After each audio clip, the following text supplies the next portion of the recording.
السلام عليكم، ازيكم عاملين ايه؟ سهرنا لحد الصبح، وقبل كده كنا بنصحى الساعة 7 الصبح عشان نتفرج عليكم.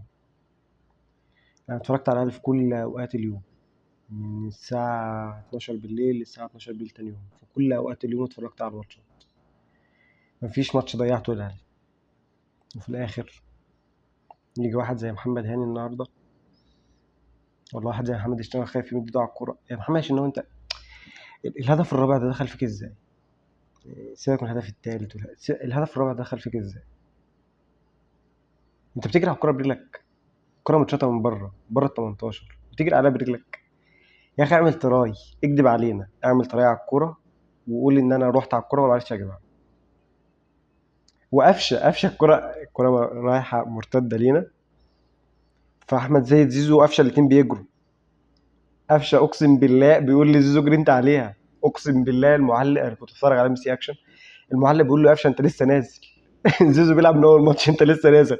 الراجل حاسس باللي احنا حاسين بيه. يا ابني انت لسه نازل، ما كملتش 5 دقايق، مش قادر تجري على الكوره. وايه كميه الفرص اللي ضيعناها دي؟ يعني هو انتوا ما كنتوش مصلين العشاء طيب؟ ولا مش مصلين الظهر ومعرفش التوقيت عندكم عامل ازاي؟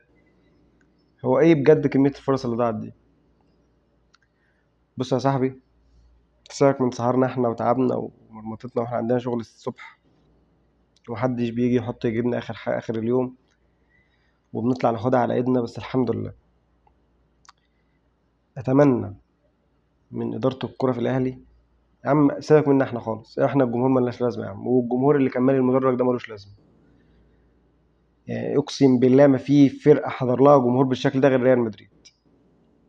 يعني كاس العالم للانديه هو اللي خسر الاهلي عموما، عشان تبقوا فاهمين. بس النهارده الاستاد كله احمر، في ماتش بالميراس الاستاد كله احمر، بس طبعا بالميراس كان لها حضور جماهيري، بس الاهلي برضو كان حاضر بطاغيه. إيه الماتش اللي على الانتر ميامي، الاهلي الجمهور كله اهلاوي. فسيبك يا عم، من احنا ملناش لازمه، الجمهور ملوش لازمه.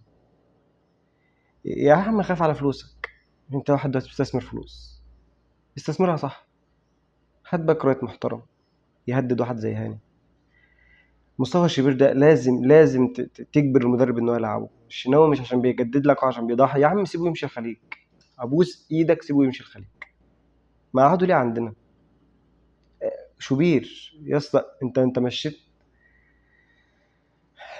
طب إيه يعني؟ انت بالله عليك عندك شوبير بره وبيلعب برجليه كويس وواد فايق وموهبه وناشئ، اعتمد عليه.